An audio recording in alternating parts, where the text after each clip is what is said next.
Adam Smith. Las riquezas de las naciones. Una investigación sobre la naturaleza y causas de la riqueza de las naciones. Antología esencial. Capítulo I.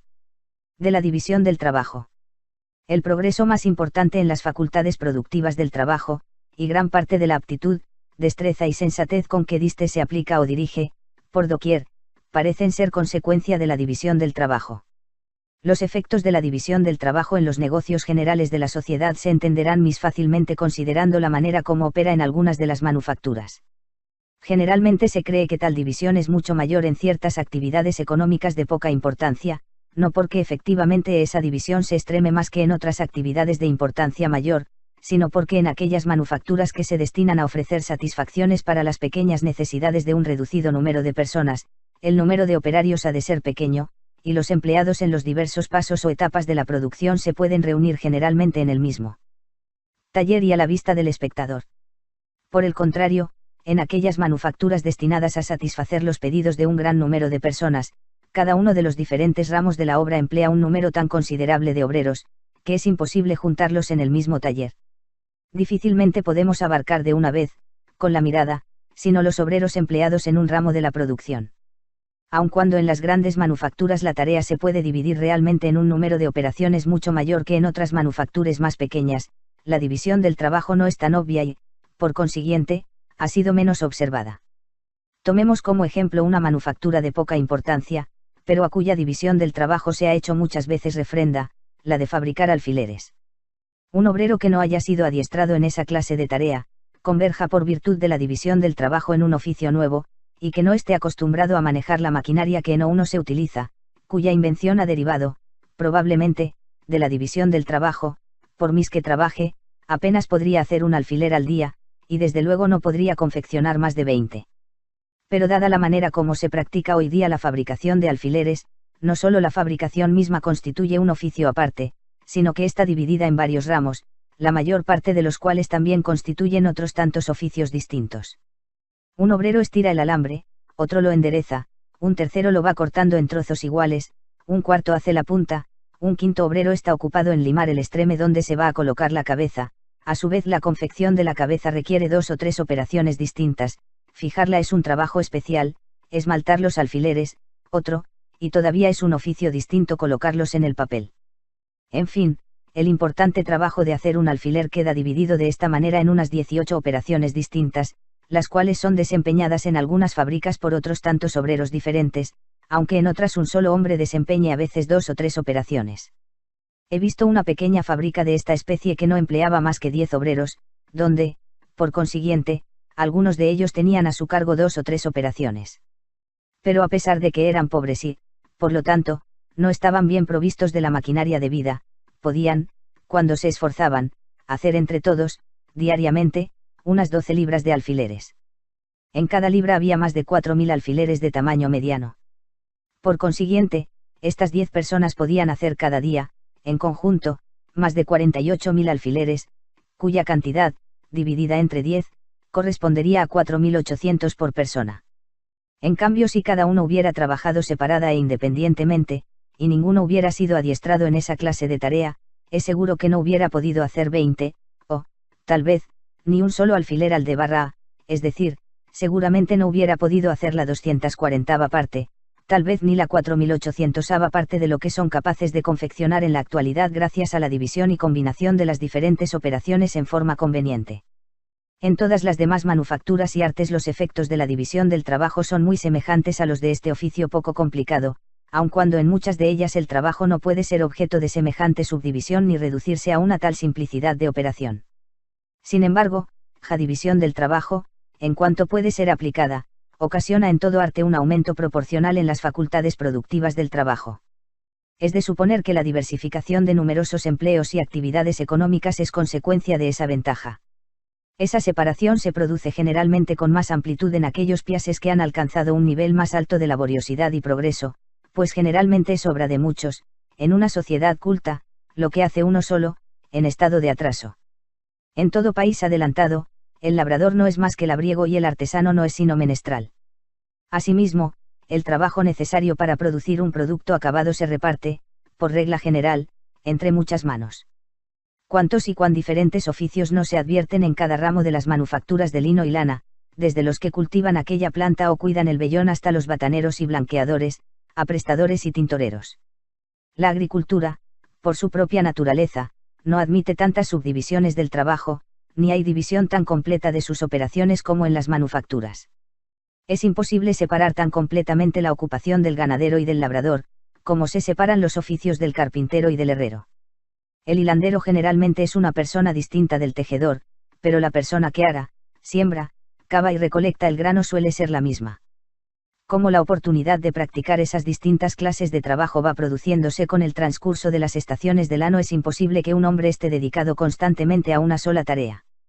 Esta imposibilidad de hacer una separación tan completa de los diferentes ramos de labor en la agricultura es quizá la razón de por qué el progreso de las aptitudes productivas del trabajo en dicha ocupación no siempre corren parejas con los adelantos registrados en las manufacturas. Es verdad que las naciones más opulentas superan por lo común a sus vecinas en la agricultura y en las manufacturas, pero generalmente las aventajan más en estas que en aquella. Sus tierras están casi siempre mejor cultivadas, y como se invierte en ellas más capital y trabajo, producen más, en proporción a la extensión y fertilidad natural del suelo. Ahora bien, esta superioridad del producto raras veces excede considerablemente en proporción al mayor trabajo empleado y a los gastos más cuantiosos en que ha incurrido. En la agricultura, el trabajo del país rico no siempre es mucho más productivo que el del pobre o, por lo menos, no es tan fecundo como suele serlo en las manufacturas. El grano del país rico, aunque la calidad sea la misma, no siempre es tan barato en el mercado como el de un país pobre. El trigo de Polonia, en las mismas condiciones de calidad, es tan barato como el de Francia, a pesar de la opulencia y adelantos de esta última nación. Aunque un país pobre, no obstante la inferioridad de sus cultivos, puede competir en cierto modo con el rico en la calidad y precio de sus granos, nunca podrá aspirar a semejante competencia en las manufacturas, si éstas corresponden a las circunstancias del suelo, del clima y de la situación de un país próspero. Este aumento considerable en la cantidad de productos que un mismo número de personas puede confeccionar, como consecuencia de la división del trabajo, precede de tres circunstancias distintas: primera, de la mayor destreza de cada obrero en particular; segunda, del ahorro de tiempo que comúnmente se pierde al pasar de una ocupación a otra; y por último, de la invención de un gran número de máquinas, que facilitan y abrevian el trabajo, capacitando a un hombre para hacer la labor de muchos. En primer lugar, el progreso en la destreza del obrero incrementa la cantidad de trabajo que puede efectuar, y la división del trabajo, al reducir la tarea del hombre a una operación sencilla, y hacer de esta la única ocupación de su vida, aumenta considerablemente la pericia del operario. Un herrero corriente, que nunca haya hecho clavos, por diestro que sea en el manejo del martillo, apenas hará al día 200 o 300 clavos, y aun estos no de buena calidad. Otro que esté acostumbrado a hacerlos, pero cuya única o principal ocupación no sea esa, rara vez podrá llegar a fabricar al día 800 o 1000, por mucho empeño que ponga en la tarea. Yo he observado varios muchachos, menores de 20 años, que por no haberse ejercitado en otro menester que el de hacer clavos, podían hacer cada uno, diariamente, más de 2300, cuando se ponían a la obra. Hacer un clavo no es indudablemente una de las tareas más sencillas. Una misma persona tira del fuelle, aviva o modera el soplo, según convenga, caldea el hierro y forja las diferentes partes del clavo, teniendo que cambiar el instrumento para formar la cabeza.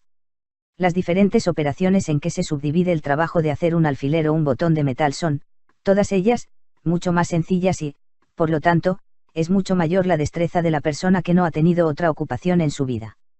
La velocidad con que se ejecutan algunas de estas operaciones en las manufacturas excede a cuanto pudieran suponer quienes nunca lo han visto, respecto a la agilidad de que es susceptible la mano del hombre.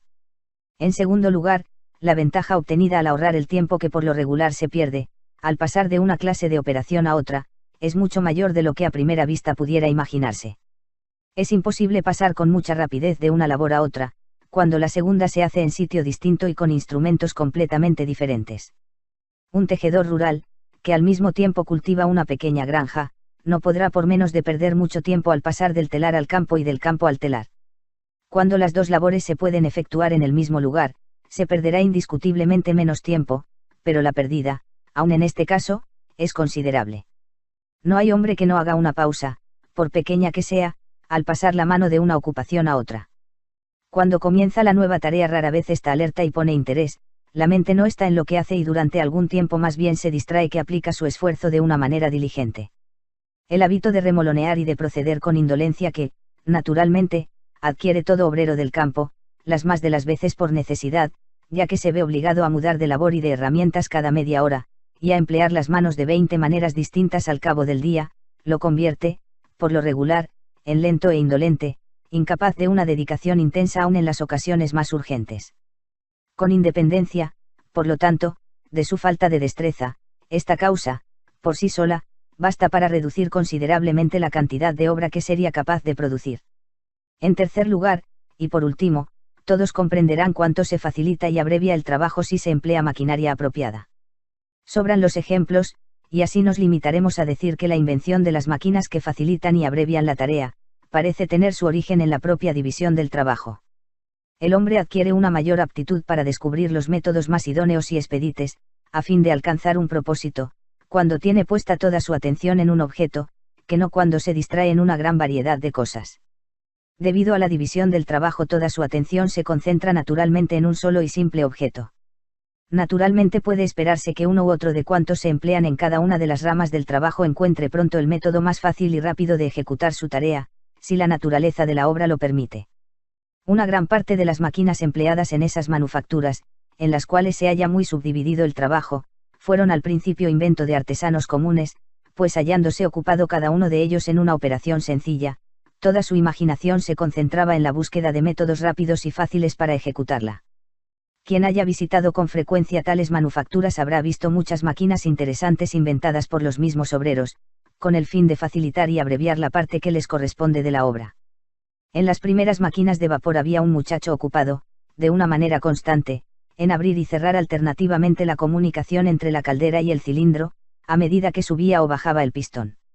Uno de esos muchachos, deseoso de jugar con sus camaradas, observe que atando una cuerda en la manivela de la válvula, que abría esa comunicación con la otra parte de la máquina, aquella podía abrirse y cerrarse automáticamente, dejándole en libertad de divertirse con sus compañeros de juegos. Así, uno de los mayores adelantos que ha experimentado ese tipo de máquinas desde que se inventó, se debe a un muchacho ansioso de economizar su esfuerzo. Esto no quiere decir, sin embargo, que todos los adelantos en la maquinaria hayan sido inventados por quienes tuvieron la oportunidad de usarlas. Muchos de esos progresos se deben al ingenio de los fabricantes, que han convertido en un negocio particular la producción de máquinas, y algunos otros proceden de los llamados filósofos u hombres de especulación, cuya actividad no consiste en hacer cosa alguna sino en observarlas todas y, por esta razón, son a veces capaces de combinar o coordinar las propiedades de los objetos mis dispares. Con el progreso de la sociedad, la filosofía y la especulación se convierten, como cualquier otro ministerio, en el afán y la profesión de ciertos grupos de ciudadanos.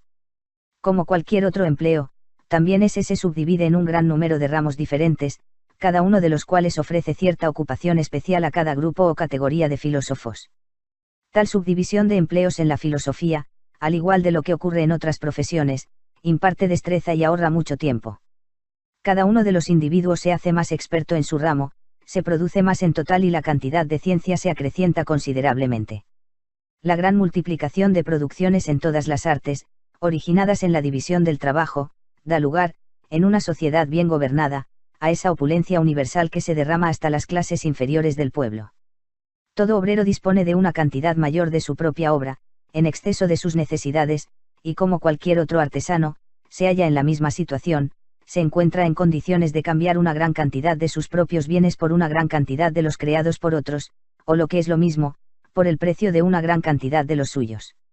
El uno provee al otro de lo que necesita, y recíprocamente, con lo cual se difunde una general abundancia en todos los rangos de la sociedad.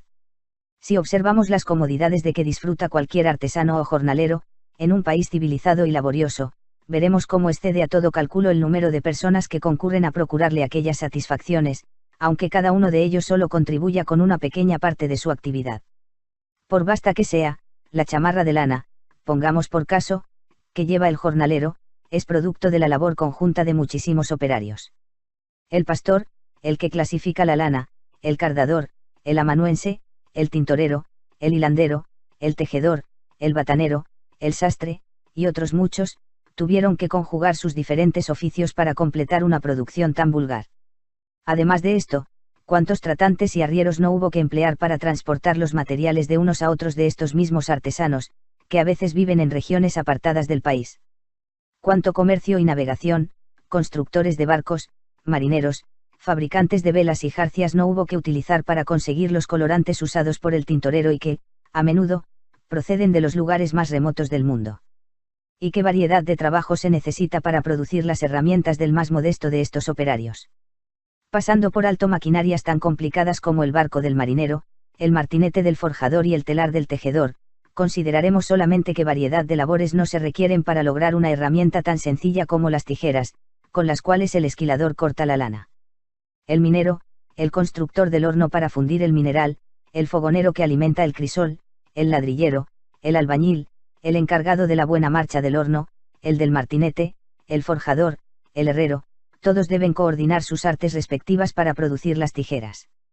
Si del mismo modo pasamos a examinar todas las partes del vestido y del ajuar del obrero, la camisa áspera que cubre sus carnes, los zapatos que protegen sus pies, la cama en que yace, y todos los diferentes artículos de su menaje, como el hogar en que prepara su comida, el carbón que necesita para este propósito sacado de las entrañas de la tierra, y acaso conducido hasta allí después de una larga navegación y un dilatado transporte terrestre, todos los utensilios de su cocina, el servicio de su mesa, los cuchillos y tenedores, los platos de peltre o loza, en que dispone y corta sus alimentos, las diferentes manos empleadas en preparar el pan y la cerveza, la vidriera que, sirviéndole abrigo y sin impedir la luz, le protege del viento y de la lluvia, con todos los conocimientos y el arte necesarios para preparar aquel feliz y precioso invento, sin el cual apenas se conseguiría una habitación confortable en las regiones nórdicas del mundo, juntamente con los instrumentos indispensables a todas las diferentes clases de obreros empleados en producir tanta cosa necesaria. Si nos detenemos, repito, a examinar todas estas cosas y a considerar la variedad de trabajos que se emplean en cualquiera de ellos, entonces nos daremos cuenta de que sin la asistencia y cooperación de millares de seres humanos, la persona más humilde en un país civilizado no podría disponer de aquellas cosas que se consideran las más indispensables y necesarias. Realmente, comparada su situación con el lujo extravagante del grande, no puede por menos de aparecérsenos simple y frugal, pero con todo eso, no es menos cierto que las comodidades de un príncipe europeo no exceden tanto las de un campesino económico y trabajador, como las de éste superan las de muchos reyes de África, dueños absolutos de la vida y libertad de 10.000 salvajes desnudos. Capítulo 2. Del principio que motiva la división del trabajo. Esta división del trabajo, que tantas ventajas reporta, no es en su origen efecto de la sabiduría humana, que prevé y se propone alcanzar aquella general opulencia que de él se deriva. Es la consecuencia gradual, necesaria aunque lenta, de una cierta propensión de la naturaleza humana que no aspira a una utilidad tan grande, la propensión a permutar, cambiar y negociar una cosa por otra. No es nuestro propósito, de momento, investigar si esta propensión es uno de esos principios innatos en la naturaleza humana, de los que no puede darse una explotación ulterior, o si, como parece más probable, es la consecuencia de las facultades discursivas y del lenguaje. Es común a todos los hombres y no se encuentra en otras especies de animales, que desconocen esta y otra clase de avenencias. Nadie ha visto todavía que los perros cambien de una manera deliberada y equitativa un hueso por otro. Cuando un animal desea obtener cualquier cosa del hombre o de un irracional no tiene otro medio de persuasión sino el halago. El cachorro acaricia a la madre y el perro procura con 1000 zalamerías atraer la atención del dueño, cuando éste se sienta a comer, para conseguir que le dé algo. El hombre utiliza las mismas artes con sus semejantes, y cuando no encuentra otro modo de hacerlo actuar conforme a sus intenciones, procura granjearse su voluntad procediendo en forma servil y lisonjera. En casi todas las otras especies zoológicas el individuo, cuando ha alcanzado la madurez, conquista la independencia y no necesita el concurso de otro ser viviente.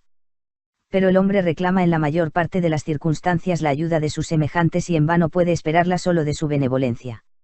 La conseguirá con mayor seguridad interesando en su favor el egoísmo de los otros y haciéndoles ver que es ventajoso para ellos hacer lo que les pide. Quien propone a otro un trato le está haciendo una de esas proposiciones. Dame lo que necesito y tendrás lo que deseas, es el sentido de cualquier clase de oferta, y así obtenemos de los demás la mayor parte de los servicios que necesitamos. No es la benevolencia del carnicero, del cervecero o del panadero la que nos procura el alimento, sino la consideración de su propio interés. No invocamos sus sentimientos humanitarios sino su egoísmo, ni les hablamos de nuestras necesidades, sino de sus ventajas. Solo el mendigo depende principalmente de la benevolencia de sus conciudadanos, pero no en absoluta. Es cierto que la caridad de gentes bien dispuestas le suministra la subsistencia completa, pero, aunque esta condición altruista le procure todo lo necesario, la caridad no satisface sus deseos en la medida en que la necesidad se presenta. La mayor parte de sus necesidades eventuales se remedian de la misma manera que las de otras personas, por trato, cambio o compra. Con el dinero que recibe compra comida, cambia la ropa vieja que se le da por otros vestidos viejos también, pero que le vienen mejor, o los entrega a cambio de albergue, alimentos o moneda, cuando así lo necesita. De la misma manera que recibimos la mayor parte de los servicios mutuos que necesitamos, por convenio, trueque o compra, es esa misma inclinación a la permuta la causa originaria de la división del trabajo. En una tribu de cazadores o pastores un individuo, pongamos por caso, hace las flechas o los arcos con mayor presteza y habilidad que otros. Con frecuencia los cambia por ganado o por caza, con sus compañeros, y encuentra, al fin, que por este procedimiento consigue una mayor cantidad de las dos cosas que si él mismo hubiera salido al campo para su captura. Es así como, siguiendo su propio interés, se dedica casi exclusivamente a hacer arcos y flechas, convirtiéndose en una especie de armero. Otro destaca en la construcción del andamiaje y del techado de sus pobres chozas o tiendas, y así se acostumbra a ser útil a sus vecinos que le recompensan igualmente con ganado o caza, hasta que encuentra ventajoso dedicarse por completo a esa ocupación, convirtiéndose en una especie de carpintero constructor. De esta suerte, la certidumbre de poder cambiar el exceso del producto de su propio trabajo, después de satisfechas sus necesidades, por la parte del producto ajeno que necesita, induce al hombre a dedicarse a una sola ocupación, cultivando y perfeccionando el talento o el ingenio que posea para cierta especie de labores. La diferencia de talentos naturales en hombres diversos no es tan grande como vulgarmente se cree, y la gran variedad de talentos que parece distinguir a los hombres de diferentes profesiones, cuando llegan a la madurez es, las más de las veces, efecto y no causa de la división del trabajo. Las diferencias más dispares de caracteres, entre un filósofo y un mozo de cuerda, pongamos por ejemplo, no proceden tanto, al parecer, de la naturaleza como del hábito, la costumbre o la educación. En los primeros pasos de la vida y durante los 6 u 8 primeros años de edad fueron probablemente muy semejantes, y ni sus padres ni sus camaradas advirtieron diferencia notable. Poco más tarde comienzan a emplearse en diferentes ocupaciones. Es entonces cuando la diferencia de talentos comienza a advertirse y crece por grados, hasta el punto de que la vanidad del filósofo apenas encuentra par igual. Mas sin la inclinación al cambio, a la permuta y a la venta, cada uno de los seres humanos hubiera tenido que procurarse por su cuenta las cosas necesarias y convenientes para la vida. Todos hubieran tenido las mismas obligaciones que cumplir e idénticas obras que realizar y no hubiera habido aquella diferencia de empleos que propicia exclusivamente la antedicha variedad de talentos. Entre los hombres, los talentos más dispares se caracterizan por su mutua utilidad, ya que los respectivos productos de sus aptitudes se aportan a un fondo común, en virtud de esa disposición general para el cambio, la permuta o el trueque, y tal circunstancia permite a cada uno de ellos comprar la parte que necesitan de la producción ajena. Capítulo 3. La división del trabajo se halla limitada por la extensión del mercado. Así como la facultad de cambiar motiva la división del trabajo, la amplitud de esta división se halla limitada por la extensión de aquella facultad o, dicho en otras palabras, por la extensión del mercado.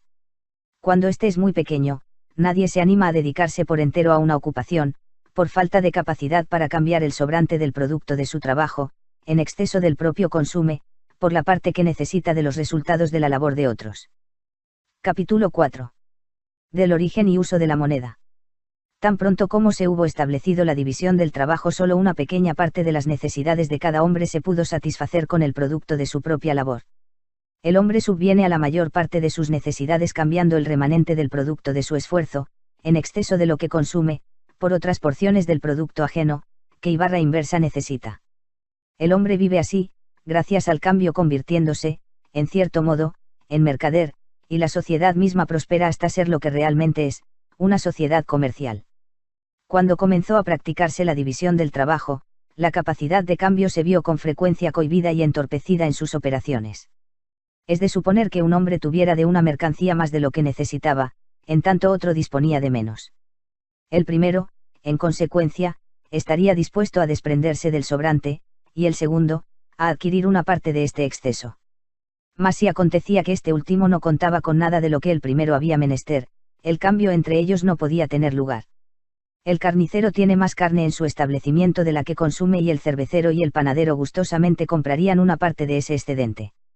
Sin embargo, nada pueden ofrecer en cambio, como no sea el remanente de sus producciones respectivas, y puede ocurrir que el carnicero disponga de cuanto pan y cerveza inmediatamente necesita. En estas condiciones es imposible que el cambio se efectúe entre ellos. Uno no puede ser mercader, ni los otros clientes, con lo cual todos pierden la posibilidad de beneficiarse con sus recíprocos servicios.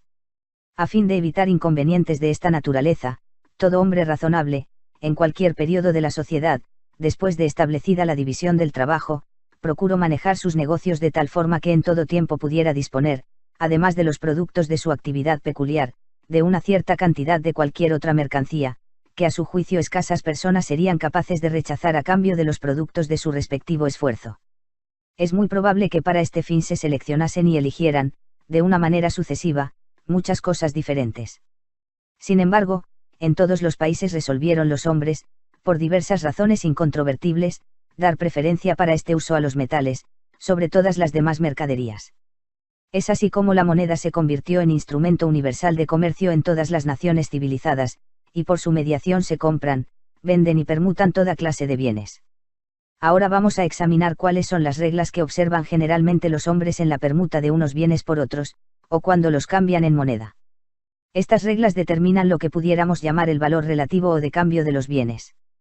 Debemos advertir que la palabra valor tiene dos significados diferentes, pues a veces expresa la utilidad de un objeto particular, y, otras, la capacidad de comprar otros bienes, capacidad que se deriva de la posesión del dinero. Al primero lo podemos llamar valor en uso, y al segundo, valor en cambio. Las cosas que tienen un gran valor en uso tienen comúnmente escaso o ningún valor en cambio, y por el contrario, las que tienen un gran valor en cambio no tienen, muchas veces, sino un pequeño valor en uso, o ninguno. No hay nada más útil que el agua, pero con ella apenas se puede comprar cosa alguna ni recibir nada en cambio. Por el contrario, el diamante apenas tiene valor en uso, pero generalmente se puede adquirir, a cambio de él, una gran cantidad de otros bienes. Para investigar los principios que regulan el valor en cambio, de las mercancías, procuraremos poner en claro, primero, cuál sea la medida de este valor en cambio, o en qué consiste el precio real de todos los bienes, segundo, cuáles son las diferentes partes integrantes de que se compone este precio real. Por último, cuáles son las diferentes circunstancias que unas veces hacen subir y otras bajar algunas o todas las distintas partes componentes del precio, por encima o por debajo de su proporción natural o corriente, o cuáles son las causas que algunas veces impiden que el precio del mercado, o sea el precio real de los bienes, coincida exactamente con lo que pudiéramos denominar su precio natural. Capítulo V.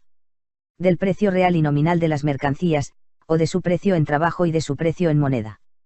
Todo hombre es rico o pobre según el grado en que pueda gozar de las cosas necesarias, convenientes y gratas de la vida.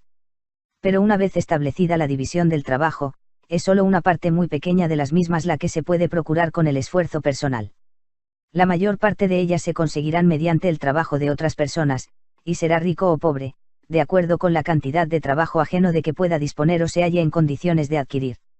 En consecuencia, el valor de cualquier bien, para la persona que lo posee y que no piense usarlo o consumirlo, sino cambiarlo por otros, es igual a la cantidad de trabajo que pueda adquirir o de que pueda disponer por mediación suya. El trabajo, por consiguiente, es la medida real del valor en cambio de toda clase de bienes. El precio real de cualquier cosa, lo que realmente le cuesta al hombre que quiere adquirirla, son las penas y fatigas que su adquisición supone.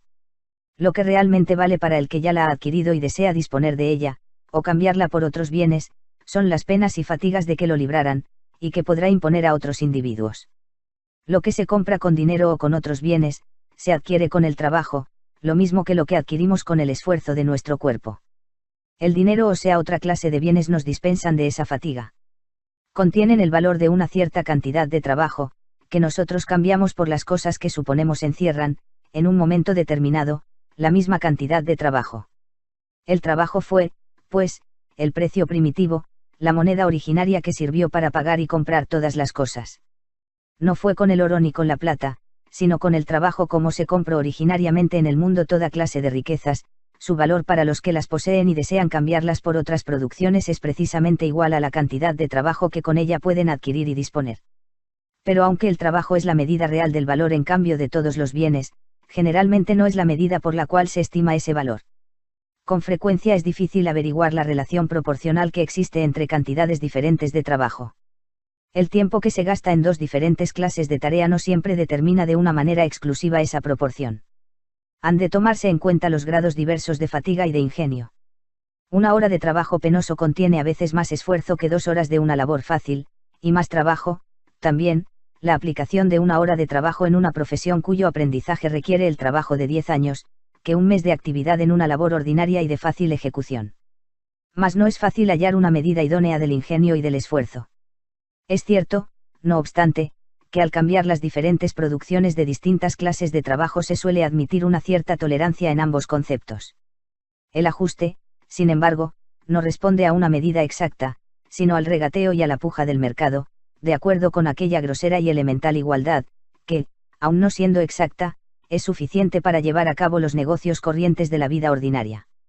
Fuera de esto, es más frecuente que se cambie y, en consecuencia, se compare un artículo con otro y no con trabajo. Por consiguiente, parece más natural estimar su valor en cambio por la cantidad de cualquier otra suerte de mercancía, no por la cantidad de trabajo que con él se pueden adquirir. La mayor parte de las gentes entienden mejor qué quiere decir una cantidad de una mercancía determinada, que una cantidad de trabajo. Aquella es un objeto tangible y esta una noción abstracta, que aun siendo bastante inteligible, no es tan natural y obvia. El trabajo, al no cambiar nunca de valor, es el único y definitivo patrón efectivo, por el cual se comparan y estiman los valores de todos los bienes, cualesquiera que sean las circunstancias de lugar y de tiempo. El trabajo es su precio real, y la moneda es, únicamente, el precio nominal. De acuerdo con esa acepción vulgar puede decirse que el trabajo, como los otros bienes, tiene un precio real y otro nominal. El precio real diríamos que consiste en la cantidad de cosas necesarias y convenientes que mediante él se consiguen, y el nominal, la cantidad de dinero. El trabajador es rico o pobre, se halla bien o mal remunerado, en proporción al precio real del trabajo que ejecuta, pero no al nominal. Parece, pues, evidente, que el trabajo es la medida universal y más exacta del valor, la única regla que nos permite comparar los valores de las diferentes mercancías en distintos tiempos y lugares.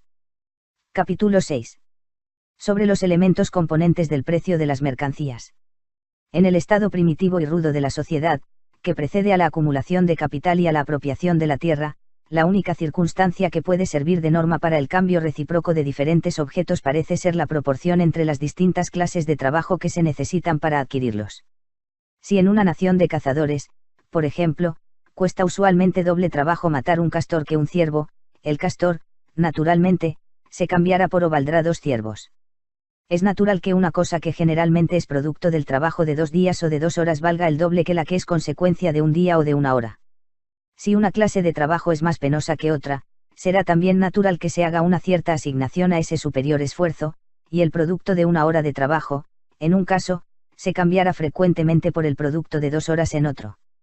En ese estado de cosas el producto íntegro del trabajo pertenece al trabajador, y la cantidad de trabajo comúnmente empleado en adquirir o producir una mercancía es la única circunstancia que puede regular la cantidad de trabajo ajeno que con ella se puede adquirir, permutar o disponer.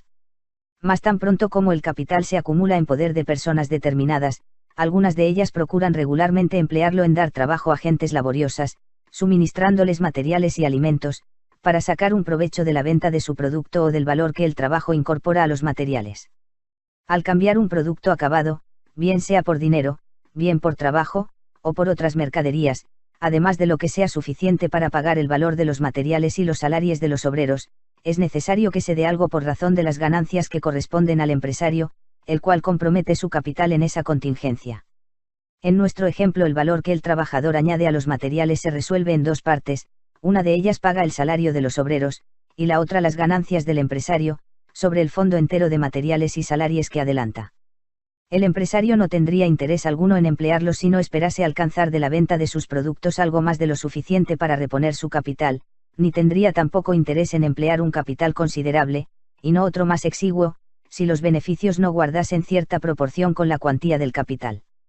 En estas condiciones el producto íntegro del trabajo no siempre pertenece al trabajador, ha de compartirlo, en la mayor parte de los casos, con el propietario del capital que lo emplea. La cantidad de trabajo que se gasta comúnmente en adquirir o producir una mercancía no es la única circunstancia que regula la cantidad susceptible de adquirirse con ella, permutarse o cambiarse. Evidentemente, hay una cantidad adicional que corresponde a los beneficios del capital empleado en adelantar los salarios y suministrar los materiales de la empresa. Desde el momento en que las tierras de un país se convierten en propiedad privada de los terratenientes, estos, como los demás hombres, desean cosechar donde nunca sembraron, y exigen una renta hasta por el producto natural del suelo. La madera del bosque, la hierba del campo y todos los frutos naturales de la tierra que, cuando ésta era común, solo le costaban al trabajador el esfuerzo de recogerlos, comienzan a tener, incluso para él, un precio adicional. Ha de pagar al terrateniente una parte de lo que su trabajo produce o recolecta. Esta porción, o lo que es lo mismo, el precio de ella, constituye la renta de la tierra, y se halla en el precio de la mayor parte de los artículos como un tercer componente. El valor real de todas las diferentes partes que componen el precio se mide, según podemos observar, por la cantidad de trabajo que cada una de esas porciones dispone o adquiere. El trabajo no solo mide el valor de aquella parte del precio que se resuelve en trabajo, sino también el de aquella otra que se traduce en renta y en beneficio. En toda sociedad, pues, el precio de cualquier mercancía se resuelve en una u otra de esas partes, o en las tres a un tiempo, y en todo pueblo civilizado las tres entran, en mayor o menor grado, en el precio de casi todos los bienes. Capítulo 7. Del precio natural y del precio de mercado de los bienes. En toda sociedad o comarca existe una tasa promedia o corriente de salarios y de beneficios en cada uno de los empleos distintos del trabajo y del capital. Como veremos más adelante, dicha tasa se regula naturalmente, en parte, por las circunstancias generales de la sociedad, su riqueza o pobreza, su condición estacionaria, adelantada o decadente, y en parte, por la naturaleza peculiar de cada empleo. Existe también en toda sociedad o comunidad una tasa promedio o corriente de renta, que se regula a sí mismo, como tendremos ocasión de ver más adelante, en parte por las circunstancias generales que concurren en aquella sociedad o comunidad donde la tierra se halle situada, y en parte por la fertilidad natural o artificial del terreno. Estos niveles corrientes o promedios se pueden llamar tasas naturales de los salarios, del beneficio y de la renta, en el tiempo y lugar en que generalmente prevalecen.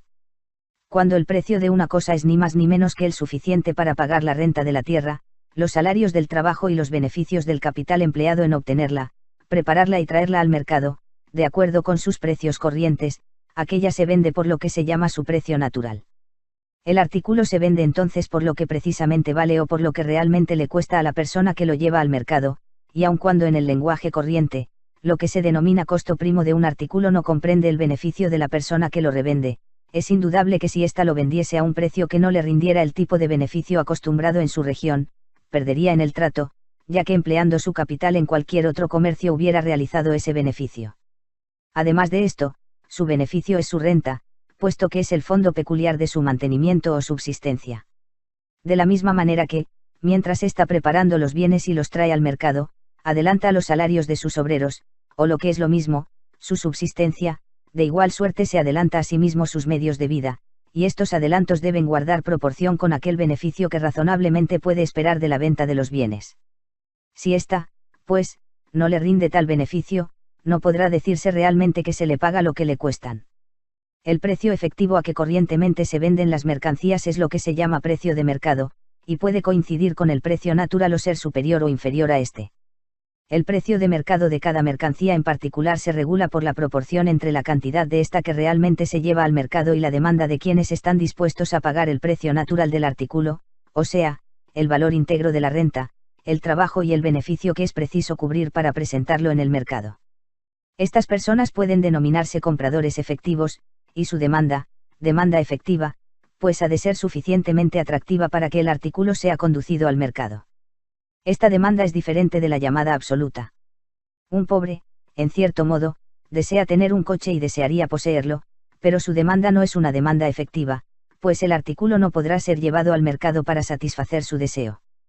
Cuando la cantidad de una mercancía que se lleva al mercado es insuficiente para cubrir la demanda efectiva, es imposible suministrar la cantidad requerida por todos cuantos se hayan dispuestos a pagar el valor íntegro de la renta, los salarios y el beneficio, que es preciso pagar para situar el artículo en el mercado.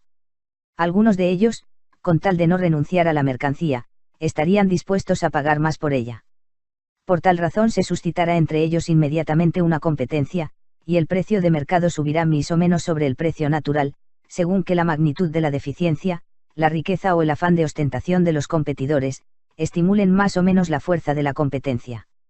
Entre los competidores de la misma riqueza y disponibilidad de excedentes, la misma deficiencia de la oferta dará lugar a una competencia más o menos extremada, según la importancia mayor o menor que concedan a la adquisición del artículo. Esto nos explica los precios exorbitantes de los artículos de primera necesidad durante el bloqueo de una población o en época de hambre. Cuando la cantidad llevada al mercado excede a la demanda efectiva, no puede venderse entonces toda ella entre quienes estarían dispuestos a pagar el valor completo de la renta, salarios y beneficio que costó la mercancía hasta situarla en el mercado. Parte de ella tiene que venderse a los que están dispuestos a pagar menos, y este precio más bajo que ofrecen por ella, reducirá el de toda la mercancía. El precio de mercado bajará más o menos con respecto al natural, según que la abundancia o la escasez del género incremente más o menos la competencia entre los vendedores, o según que estos se muestren más o menos propensos a desprenderse inmediatamente de la mercancía. El mismo exceso en la importación de artículos perecederos da ocasión a una competencia mayor que cuando se trata de mercancías que se pueden conservar, como ocurre, por ejemplo, con las naranjas en relación con la chatarra. De este modo, el conjunto de actividades desarrolladas anualmente para situar cualquier mercancía en el mercado, se ajusta en forma natural la demanda efectiva. Claro está, se procura llevar siempre al mercado la cantidad precisa y suficiente para cubrir con exactitud, sin exceso alguno, esa demanda efectiva. Capítulo 8. De los salarios del trabajo. Los salarios del trabajo dependen generalmente, por doquier, del contrato concertado por lo común entre estas dos partes, y cuyos intereses difícilmente coinciden. El operario desea sacar lo más posible, y los patronos dar lo menos que puedan. Los obreros están siempre dispuestos a concertarse para elevar los salarios, y los patronos, para rebajarlos. Sin embargo, no es difícil de prever cuál de las dos partes saldrá gananciosa en la disputa, en la mayor parte de los casos, y podrá forzar a la otra a contentarse con sus términos. Los patronos, siendo menos en número, se pueden poner de acuerdo más fácilmente, además de que las leyes autorizan sus asociaciones o, por lo menos, no las prohíben, mientras que, en el caso de los trabajadores, las desautorizan. No encontramos leyes del Parlamento que prohíban los acuerdos para rebajar el precio de la obra, pero sí muchas que prohíben esas estipulaciones para elevarlo. En disputas de esa índole los patronos pueden resistir mucho más tiempo. Un propietario, un colono, un fabricante o un comerciante, aun cuando no empleen un solo trabajador, pueden generalmente vivir un año o dos, disponiendo del capital previamente adquirido. La mayor parte de los trabajadores no podrán subsistir una semana, pocos resistirán un mes, y apenas habrá uno que soporte un año sin empleo. A largo plazo, tanto el trabajador como el patrono se necesitan mutuamente, pero con distinta urgencia. Cada vez se oye hablar, al decir de algunos, de acuerdos entre patronos, pero es frecuente, en cambio, oír hablar de los realizados entre obreros. Pero quienes se imaginan que las cosas discurren de esta suerte, y que los patronos raras veces se ponen de acuerdo, ignoran tanto la realidad como el asunto. Los patronos, siempre y en todo lugar, mantuvieron una especie de concierto tácito, pero constante y uniforme, para no elevar los salarios por encima de su nivel actual. La violación de esta especie de pacto se considera universalmente una acción extraordinariamente impopular, e implica un reproche, a quien así precede, por parte de sus colegas y vecinos. Es cierto que raras veces se habla de semejantes acuerdos, pero la razón es que no causan novedad las cosas que se tienen por ordinarias y sabidas.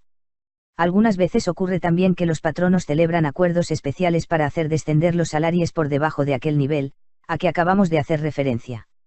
Estas combinaciones se hacen siempre con la mayor precaución y sigilo, hasta el momento mismo de su ejecución, y cuando los obreros se someten, por lo general sin resistencia, apenas lo comentan con nadie, por rudo que sea el golpe para ellos.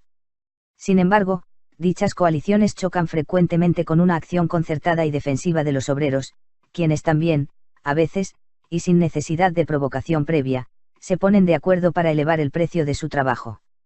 En su afán de lograr una resolución pronta, los obreros promueven alborotos y, a veces, recurren a la violencia y al ultraje más ofensivos.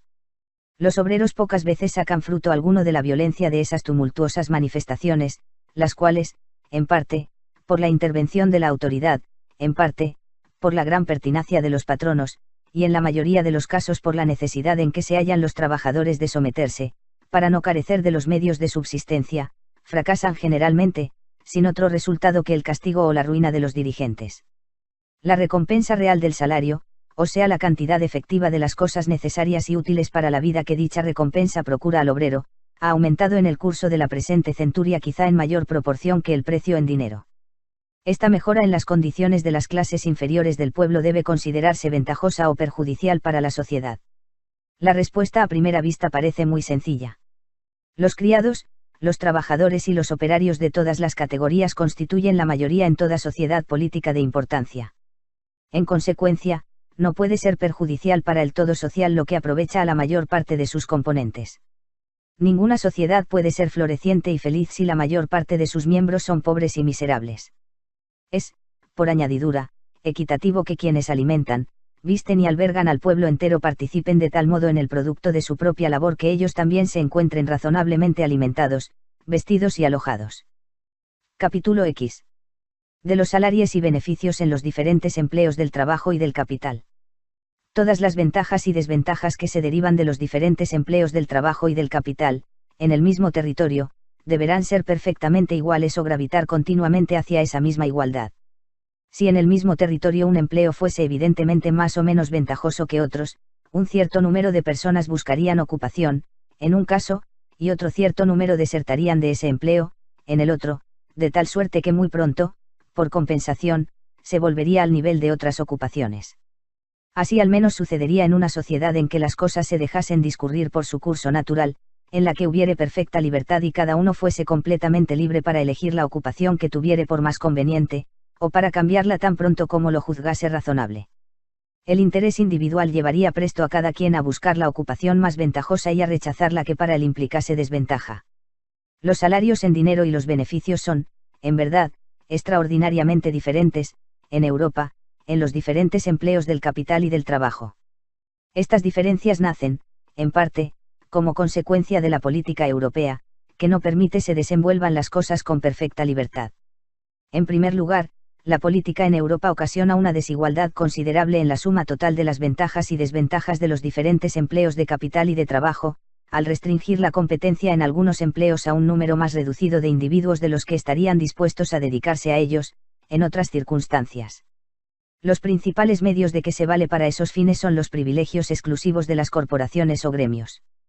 El privilegio exclusivo de un oficio o gremio necesariamente restringe la competencia, en la ciudad donde se halle establecido, a las personas que gozan de la libertad de ejercer en la respectiva actividad.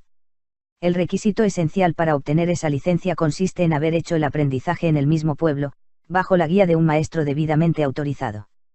Los estatutos gremiales prescriben, a veces, el número de aprendices que un maestro está autorizado a tener y, casi siempre, el número de años que debe durar el aprendizaje. El propósito de ambas regulaciones no es otro sino el de limitar la competencia a un número mucho menor de personas de las que de otra suerte se dedicarían a la actividad respectiva. La limitación del número de aprendices sirve para restringir directamente la concurrencia. La prolongación del tiempo de aprendizaje opera de una manera indirecta, pero no menos eficaz, al aumentar los gastos de educación. En segundo lugar, como la política de Europa aumenta la competencia en algunos ramos mucho más de lo que sería natural, ocasiona otra desigualdad muy importante en la distribución general de las ventajas y desventajas que resultan de los diferentes empleos de capital y de trabajo. En tercer lugar, la política que se sigue en Europa coarta la libre circulación del trabajo y del capital, tanto de empleo a empleo como de lugar a lugar, ocasionando así otra desigualdad en las ventajas y desventajas conjuntas de las diversas ocupaciones. Libro segundo. Introducción. En aquel estado primitivo de la sociedad, en que no se practica la división del trabajo, y apenas se conoce el cambio, y en el cual cada ser humano se procura cuanto necesita, por su propio esfuerzo, no es necesario acumular capital de antemano para desarrollar las actividades de la colectividad. Cada hombre procura satisfacer sus necesidades en la medida que se presentan, poniendo en juego su propia laboriosidad. Cuando está hambriento, se irá a cazar al bosque, cuando su vestimenta está deteriorada cubre su cuerpo con la piel del primer animal grande al que da muerte, y cuando la choza amenaza ruina, la repara, con los árboles y la tierra de las inmediaciones. Ahora bien, una vez establecida en gran escala la división del trabajo, el producto de la tarea individual no alcanza a cubrir sino una parte muy pequeña de sus necesidades eventuales. La mayoría de las gentes recurren al producto del trabajo de otras personas, que compra o adquiere con el producto del trabajo propio, o lo que es igual, con el precio de este. Pero como dicha adquisición no puede hacerse hasta que el producto del trabajo individual propio no solamente esté terminado, sino vendido, es necesario acumular diferentes bienes en cantidad suficiente para mantenerle y surtirle con los materiales e instrumentos propios de su labor, hasta el instante mismo en que ambas circunstancias acaezcan. Un tejedor no puede aplicarse plenamente a las tareas propias de su oficio si de antemano no ha acumulado en alguna parte, bien a su disposición o en poder de otra persona, un capital suficiente para atender a su manutención y disponer de los materiales e instrumentos de su oficio, hasta el momento mismo en que no solamente haya acabado la labor, sino vendido la tela. Esta acumulación es menester que preceda necesariamente a la aplicación de su actividad a dicha industria, por todo el tiempo que dure semejante tarea. Así como la acumulación del capital, según el orden natural de las cosas debe preceder a la división del trabajo, de la misma manera, la subdivisión de éste, solo puede progresar en la medida en que el capital haya ido acumulándose previamente. La cantidad de materiales que el mismo número de personas se encuentra en condiciones de manufacturar aumenta en la medida misma en que el trabajo se subdivide cada vez más, y como las tareas de cada trabajador van gradualmente haciéndose más sencillas, se inventan nuevas máquinas, que facilitan y abrevian aquellas operaciones. ASF, al ritmo al que adelanta la división del trabajo para proporcionar un empleo constante al mismo número de operarios, ha de acumularse previamente un fondo de provisiones adecuado a dicho número, y una cantidad de materiales y de herramientas mayor del que sería menester en una situación rudimentaria. Ahora bien, el número de obreros en cada una de las ramas de la industria aumenta generalmente con la división del trabajo en ese sector, o más bien el aumento de ese número facilita la clasificación de los obreros en dicha actividad. Así como la acumulación del capital es condición previa para llevar adelante esos progresos en la capacidad productiva del trabajo, de igual suerte dicha acumulación tiende naturalmente a perfeccionar tales adelantos. Quien emplea su capital en dar trabajo, desea naturalmente emplearlo de tal modo que éste produzca la mayor cantidad de obra posible. Procura, por tanto, que la distribución de operaciones entre sus obreros sea la más conveniente, y les provee, al mismo tiempo, de las mejores máquinas que pueda inventar o le sea posible adquirir. Sus aptitudes en ambos respectos guardan proporción con la magnitud de su capital o con el número de personas a quienes pueda dar trabajo. Por consiguiente, no solo aumenta el volumen de actividad en los países, con la acumulación de capital que en ella se emplea, sino que, como consecuencia de este aumento, un mismo volumen de actividad produce mucha mayor cantidad de obra. Tales son, en general, los efectos que produce la acumulación del capital en la industria y en su capacidad productora. Capítulo 3. De la acumulación del capital, o del trabajo productivo e improductivo. Existe una especie de trabajo que afía de valor al objeto a que se incorpora, y otra que no produce aquel efecto. Al primero, por el hecho de producir valor, se le llama productivo, al segundo, improductivo. Así, el trabajo de un artesano en una manufactura, agrega generalmente valor a los materiales que trabaja, tales como su mantenimiento y los beneficios del maestro. El de un criado doméstico, por el contrario, no añade valor alguno. Aunque el maestro haya adelantado al operario sus salarios, nada viene a costarle en realidad, pues el aumento de valor que recibe la materia, en que se ejercitó el trabajo, restituye, por lo general, con ganancias los jornales adelantados, pero el mantenimiento de un sirviente jamás le es restituido al amo de ese modo. Cualquiera se enriquece empleando muchos obreros en las manufacturas, y en cambio, se empobrece manteniendo un gran número de criados. Sin embargo, el trabajo de estos últimos tiene también su valor peculiar, y merece una recompensa con tanta justicia como el de un artesano. Pero la labor del obrero empleado en las manufacturas se concreta y realiza en algún objeto especial o mercancía vendible, que dura, por lo menos, algún tiempo después de terminado el trabajo. Viene a ser como si en aquella mercancía se incorporase o almacenase una cierta cantidad de trabajo, que se puede emplear, si es necesario, en otra ocasión. Aquel objeto, o lo que es lo mismo, su precio puede poner después en movimiento una cantidad de trabajo igual a la que en su origen sirvió para producirlo. El trabajo de los servidores domésticos no se concreta ni realiza en materia alguna particular o mercancía susceptible de venta. Sus servicios perecen, por lo común, en el momento de prestarlos, y rara vez dejan tras de sí huella de su valor, que sirviera para adquirir igual cantidad de trabajo. El trabajo de algunas de las clases más respetables de la sociedad, al igual de lo que ocurre con los servidores domésticos, no produce valor alguno, y no se concreta o realiza en un objeto permanente o mercancía vendible, que dure después de realizado el trabajo, ni da origen a valor que permitiera conseguir más tarde igual cantidad de trabajo. El soberano, por ejemplo, con todos los funcionarios o ministros de justicia que sirven bajo su mando, los del ejército y de la marina, son en aquel sentido trabajadores improductivos. Sirven al público y se les mantiene con una parte del producto anual de los afanes de las demás clases del pueblo.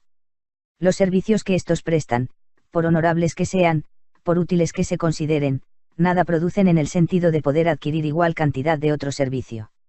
La protección, la seguridad y la defensa de la República, efecto del trabajo de esos grupos en el presente ano, no podrá comprar la defensa, la protección y la seguridad en el venidero. Igual consideración merecen otras muchas profesiones, tanto de las más importantes y graves como de las más inútiles y frívolas, los jurisconsultos, los clérigos, los médicos, los literatos de todas clases, y los bufones, músicos, cantantes, bailarines, etc. El trabajo de los más insignificantes tiene su exacto valor y se regula por los mismos principios que gobiernan cualquier otra especie de trabajo, pero, aun el de la clase más noble y sutil, nada produce que sea capaz de proporcionar, después, otra cantidad de trabajo igual, porque perece en el momento mismo de su prestación, como la declamación del actor, la arenga del orador o la melodía del músico. Todos los trabajadores, tanto productivos como improductivos, como los que no realizan ninguna clase de trabajo, son mantenidos igualmente con el producto anual de la tierra y del trabajo del país. Pero este producto, por grande que sea, no puede ser infinita, y siempre ha de reconocer ciertos límites. Así, pues, según sea mayor o menor la cantidad que del mismo se emplee cada año en el sostenimiento de personas improductivas, así será menor o mayor lo que reste para el sostenimiento de las que producen, siendo también mayor o menor, según aquella misma proporción, el producto del año siguiente, porque todo el producto anual, a excepción de las espontáneas producciones de la tierra, es efecto del trabajo productivo. Tanto los trabajadores improductivos, como aquellos otros que no trabajan en absoluto, se han de mantener a base de algún ingreso, bien sea de aquella parte del producto anual que originariamente se destina a constituir el ingreso de alguna persona particular, como es la renta de la tierra o el beneficio del capital, o bien de aquella otra porción que, aun cuando se destina primordial y exclusivamente a reponer el capital y al sostenimiento de los trabajadores productivos, luego que llega a poder de los destinatarios y provee a su subsistencia, deja algún sobrante, que se puede emplear en manos productivas o en las que son estériles. De este modo, no solamente un poderoso terrateniente o un rico comerciante, sino un operario común, cuando su salario es de cierta importancia, puede mantener un criado. Igualmente puede ir alguna vez a un teatro o asistir a un espectáculo de marionetas, contribuyendo así al mantenimiento de cierta clase de trabajadores improductivos, o pagar contribuciones con que ayudar a sostener otra clase más honorable y útil, aunque igualmente improductiva. Pero siempre resulta que aquella porción del producto anual, cuyo primordial destino es reponer un capital, de ningún modo se emplea en manos que no son productivas, hasta haber puesto en movimiento todo el trabajo productivo que le corresponde, o toda aquella cantidad que puede y debe manejar en el objeto a que se destina. Es necesario que el obrero haya concluido la obra y percibido los salarios para que pueda emplear, en aquella forma, parte de su retribución, y aun la parte que destina a este cometido es, por lo general, muy pequeña. Esta porción es la parte que ahorra de su ingreso y que, tratándose de trabajadores productivos, no puede ser muy grande. No obstante, por lo común, siempre tiene cierta importancia, y cuando pagan las contribuciones, la magnitud de su número compensa en cierto modo la pequeña aportación de cada uno de ellos. La renta de la tierra y los beneficios del capital son, por doquier, las principales fuentes de donde derivan su mantenimiento las manos improductivas. Estas dos clases de ingresos son las que permiten a los propietarios un ahorro más grande, con el cual pueden mantener indiferentemente manos productivas o estelliles, aun cuando, por lo general, estas clases tienen cierta predilección por las últimas. Los dispendios de un gran terrateniente mantienen, por lo común, mayor número de personas ociosas que de trabajadores.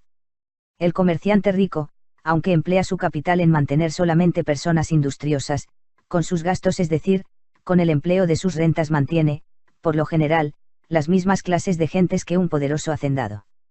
En consecuencia, la proporción que existe entre las manos productivas y las que no se consideran como tales, en cualquier país, depende en gran parte de la relación del producto anual que, en cuanto proviene de la tierra o de las manos de los trabajadores productivos, se destina inmediatamente a reponer el capital, y la que se destina a asegurar un ingreso, llámese renta o beneficio.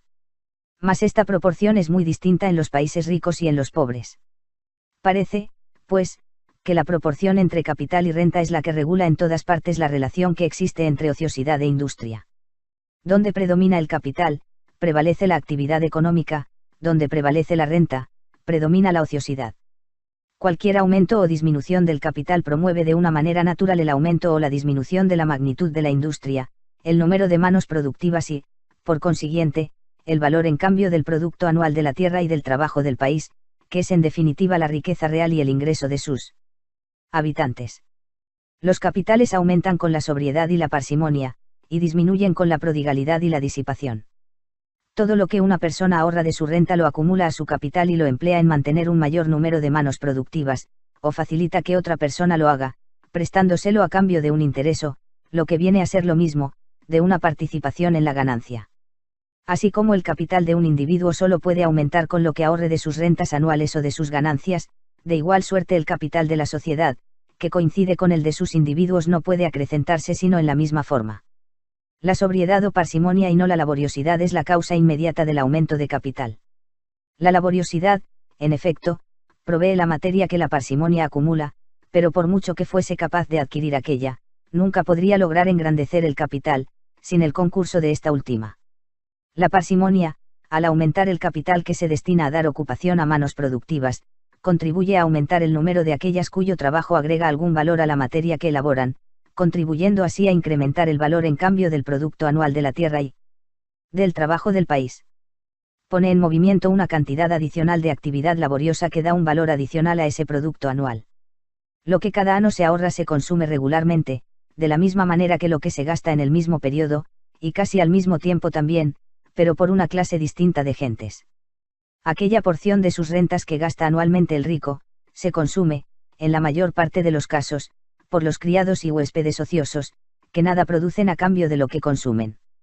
Sin embargo, la proporción de la renta que ahorra al cabo del año, como que se emplea en la consecución de una ganancia, se emplea en concepto de capital, y se consume en la misma forma y poco más o menos en el mismo periodo de tiempo, pero por una clase distinta de gente, los manufactureros, trabajadores y artesanos, que reproducen, con una ganancia neta, lo que anualmente consumen. Supongamos, a manera de ejemplo, que aquellas rentas se le pagan en dinero. En el caso de que las gaste en su totalidad, el alimento, el vestido y el albergue, que con todo aquel dinero puede adquirir, queda distribuido entre la gente de la primera clase, pero si ahorra alguna porción de aquel dinero, como esta parte se invierte de modo inmediato, en concepto de capital, con la mira de obtener una ganancia, el vestido, el alojamiento y las provisiones que se pueden comprar con esa parte, se reservan necesariamente para la segunda categoría de personas. El consumo es el mismo, pero los consumidores son diferentes. Cualquier aumento en la cantidad de plata, permaneciendo inalterable la de mercancías que por su mediación circulan, no puede tener otro efecto sino el de disminuir el valor de aquel metal. El valor nominal de toda clase de bienes sería mayor, pero el valor real sería necesariamente el mismo de antes.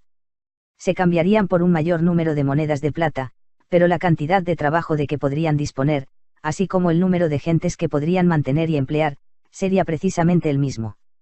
El capital del país sería también idéntico, aunque ahora se necesitase una mayor cantidad de signos monetarios para trasladar de una mano a otra la misma suma.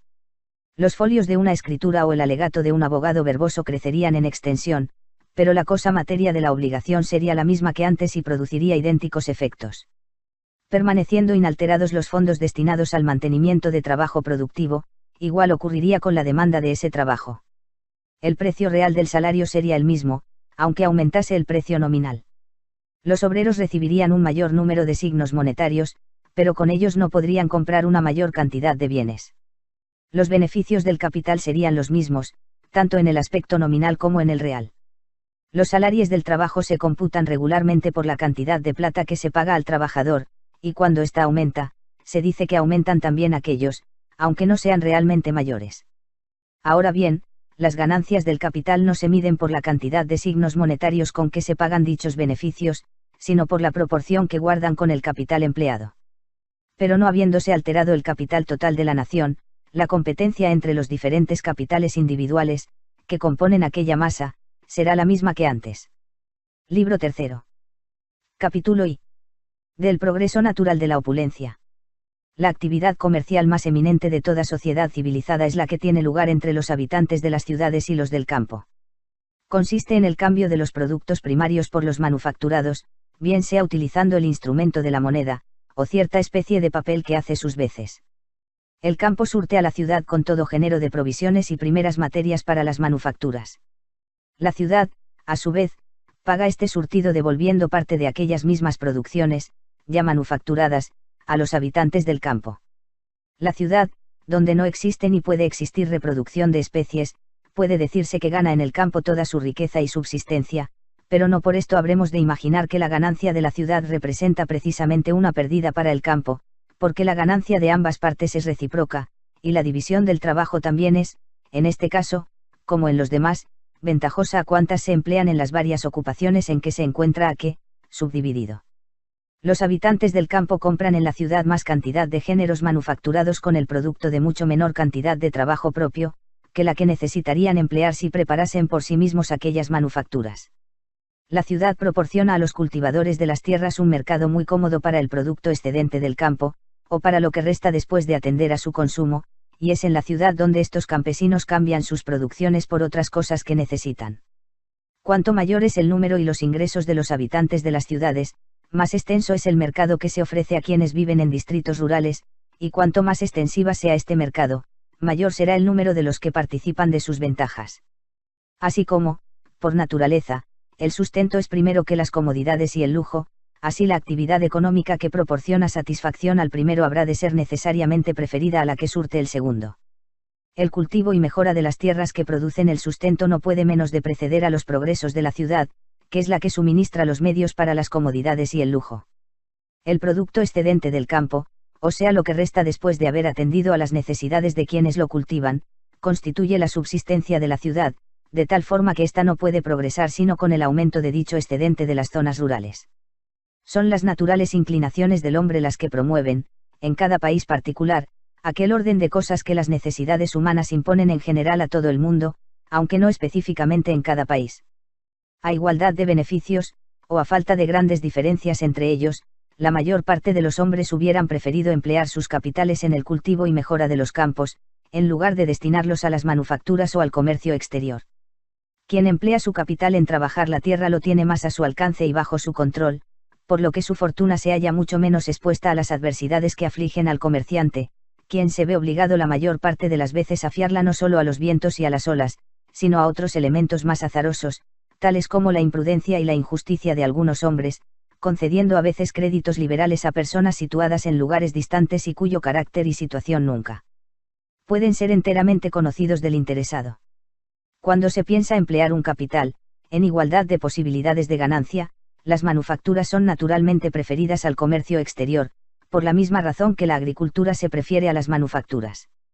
Así como el capital del hacendado o del labrador está más seguro que el empleado en las manufacturas, así también lo está el del fabricante con respecto al de quien comercia en géneros extranjeros porque lo tiene más a mano y bajo su control.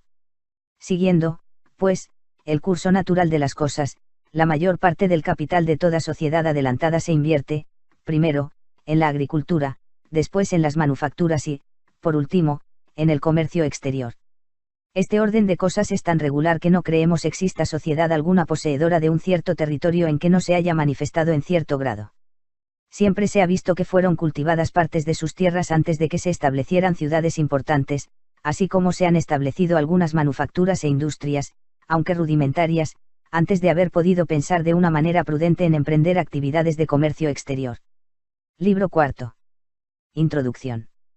La economía política, considerada como uno de los ramos de la ciencia del legislador o del estadista, se propone dos objetos distintos: el primero, suministrar al pueblo un abundante ingreso o subsistencia, o, hablando con más propiedad, habilitar a sus individuos y ponerles en condiciones de lograr por sí mismos ambas cosas; el segundo, proveer al Estado o República de rentas suficientes para los servicios públicos.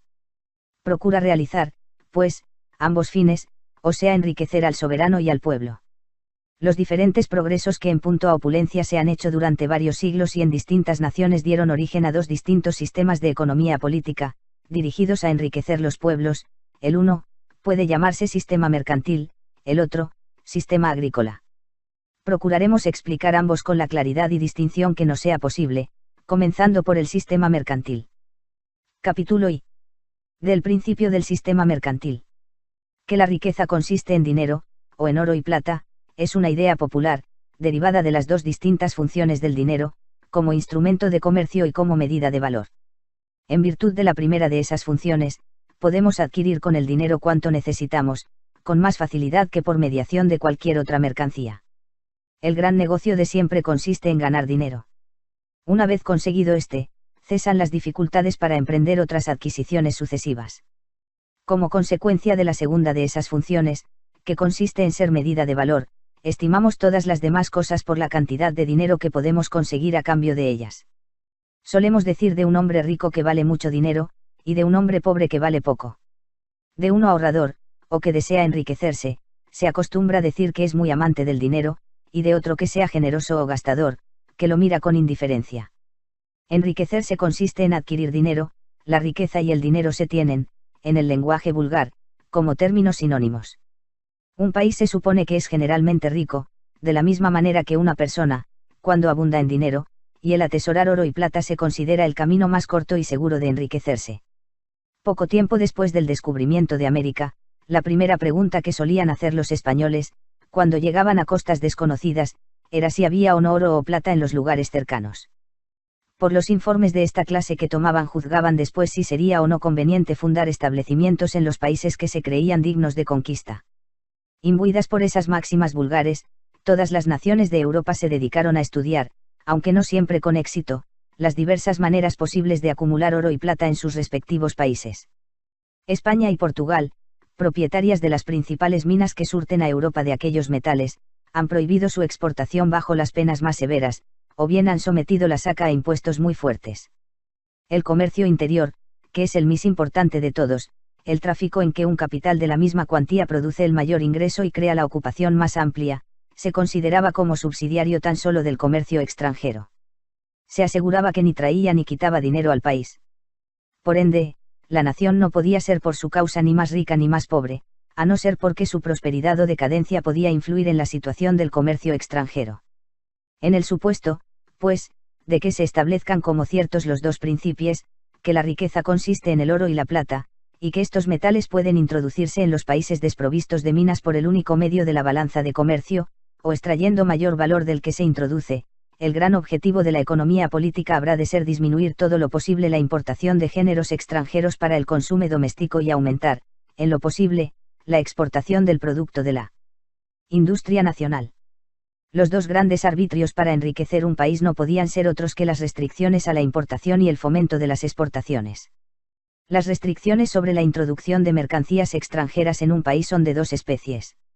La primera consiste en las restricciones que se establecen, sin reparar en el país de procedencia, sobre géneros extranjeros, para el consumo doméstico, que se pueden producir en el interior. La segunda implica las que se imponen sobre la mayor parte de los artículos extranjeros de ciertas naciones, con las que se supone que es desfavorable la balanza de comercio.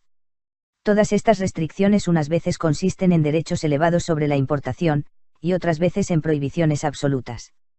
La exportación se fomenta, a veces, con la devolución de derechos, y otras, con primas a la exportación. También por medio de tratados de comercio ventajosos con estados extranjeros, y mediante el establecimiento de colonias en países distantes. La devolución de derechos suele tener lugar en dos ocasiones, cuando las manufacturas domésticas estaban sujetas a ciertos impuestos, los cuales se devuelven, en todo o en parte, a quien los pagó, si dichos productos se exportan, o cuando se importan géneros extranjeros sujetos al pago de ciertos derechos, para reexportarlos, en cuyo caso se devuelve total o parcialmente la suma satisfecha. Las primas a la exportación se conceden para fomentar las manufacturas nuevas o cualquier otra especie de industria que se considere digna de favor. Por medio de los tratados de comercio ventajosos se procura conseguir de un país extranjero algunos privilegios para los comerciantes y las mercancías del propio, además de los que aquella nación concede a otros países. En las colonias que se establecen en países distantes, no solo se pretende gozar de privilegios particulares, sino generalmente de un monopolio absoluto para los efectos y comerciantes de la metrópoli. Las dos especies de restricciones sobre la importación, además de los otros 4 procedimientos que hemos citado para fomentar la exportación, constituyen los 6 resortes principales con que el sistema comercial se propone aumentar la cantidad de oro y plata en cualquier nación, atrayendo hacia ella todos los efectos favorables de la balanza de comercio. Según ellos, por su natural tendencia, contribuyan a aumentar o disminuir el producto anual del país, así contribuirán evidentemente a aumentar o disminuir la riqueza real y las rentas efectivas de la nación. Capítulo 2. De las restricciones impuestas a la introducción de aquellas mercancías extranjeras que se pueden producir en el país. Haciendo uso de restricciones mediante elevados derechos de aduanas, o prohibiendo en absoluto la introducción de los géneros extranjeros que se pueden producir en el país, se asegura un cierto monopolio del mercado interior a la industria nacional consagrada a producir esos artículos. Es seguro y evidente que este monopolio del mercado interior constituye un gran incentivo para aquellas industrias particulares que lo disfrutan, desplazando hacia aquel destino una mayor proporción del capital y del trabajo del país que de otro modo se hubiera desplazado. Pero ya no resulta tan evidente que ese monopolio tienda a acrecentar la actividad económica de la sociedad o a imprimirle la dirección más ventajosa. La industria general de una sociedad nunca puede exceder de la que sea capaz de emplear el capital de la nación. Así como el número de operarios que de continuo emplea un particular, debe guardar cierta proporción con su capital, así el número de los que pueden ser empleados constantemente por todos los miembros de una gran sociedad debe guardar también una proporción correlativa con el capital total de la misma, y no puede exceder de esa proporción. No hay regulación comercial que sea capaz de aumentar la actividad económica de cualquier sociedad más allá de lo que su capital pueda mantener. Únicamente puede desplazar una parte en dirección distinta a la que de otra suerte se hubiera orientado, pero de ningún modo puede asegurarse que esta dirección artificial haya de ser más ventajosa a la sociedad, considerada en su conjunto, que la que hubiese sido en el caso de que las cosas discurriesen por sus naturales cauces. Cada individuo en particular se afana continuamente en buscar el empleo más ventajoso para el capital de que puede disponer. Lo que desde luego se propone es su propio interés, no el de la sociedad, pero estos mismos esfuerzos hacia su propia ventaja le inclinan a preferir, de una manera natural, o más bien necesaria, el empleo más útil a la sociedad como tal. En primer lugar, todo individuo procura emplear su capital lo más cerca que pueda de su lugar de residencia y, por consiguiente, se esforzará en promover, en los límites de sus fuerzas, la industria doméstica, con tal de que por dicho medio pueda conseguir las utilidades ordinarias del capital o, por lo menos, ganancias que no sean mucho menores que éstas. En segundo lugar, quien emplea su capital en sostener la industria doméstica procura fomentar aquel ramo cuyo producto es de mayor valor y utilidad. El producto de la industria es lo que ésta añade a los materiales que trabaja y, por lo tanto, los beneficios del fabricante serán mayores o menores, en proporción al valor mayor o menor de ese producto. Únicamente el afán de lucro inclina al hombre a emplear su capital en empresas industriales, y procurar a invertirlo en sostener aquellas industrias cuyo producto considere que tiene el máximo valor, o que pueda cambiarse por mayor cantidad de dinero o de cualquier otra mercancía. Pero el ingreso anual de la sociedad es precisamente igual al valor en cambio del total producto anual de sus actividades económicas, o mejor dicho, se identifica con el mismo.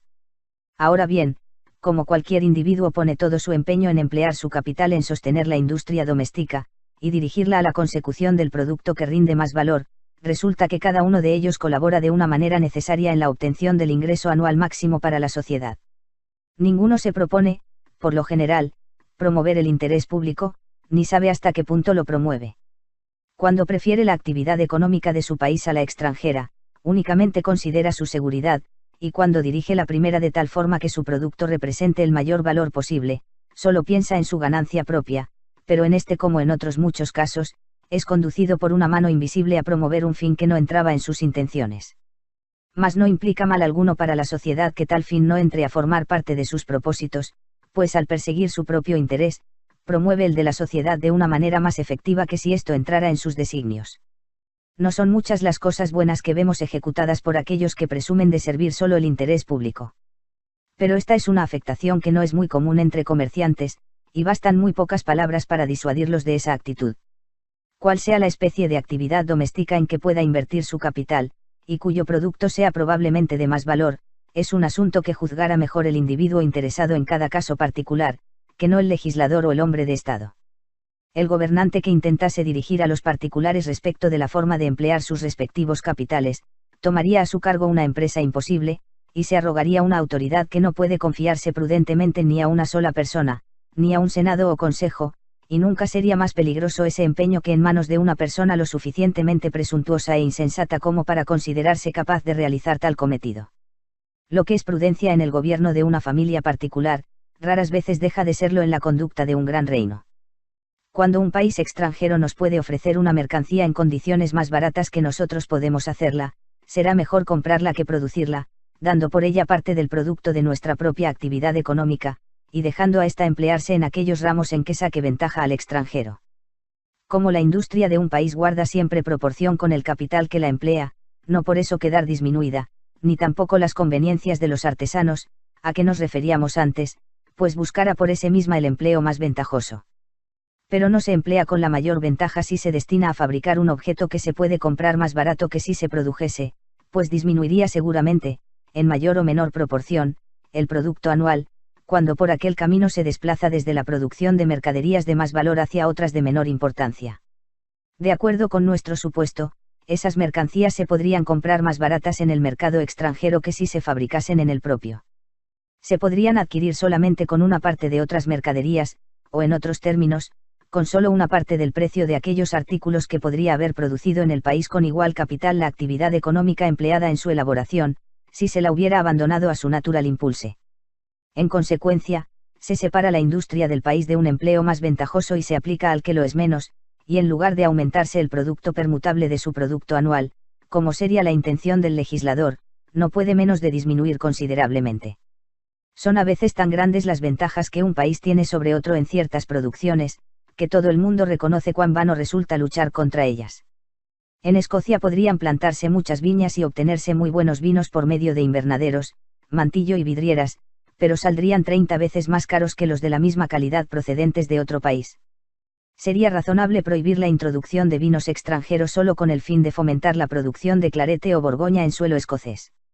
Si resulta un manifiesto absurdo emplear 30 veces más capital y más trabajo en un país que lo que hubiera sido necesario para comprar en el extranjero los artículos que se necesitan, es también una equivocación, aunque no tan grande, desviar hacia cualquier empleo una trigésima, o una trescentésima del capital o del esfuerzo humano. Que sean naturales o adquiridas las ventajas que un país tenga sobre otro, no tiene importancia al respecto. Pero, desde el momento que una nación posee tales ventajas y otra carece de ellas, siempre será más ventajoso para ésta comprar en aquella que producir por su cuenta. Es solo una ventaja adquirida la que posee un artesano con relación al vecino que se ejercita en otro oficio, y ello no obstante, encuentran que es más beneficioso para ambos comprarse mutuamente que producir artículos extraños a la respectiva actividad. Capítulo 9.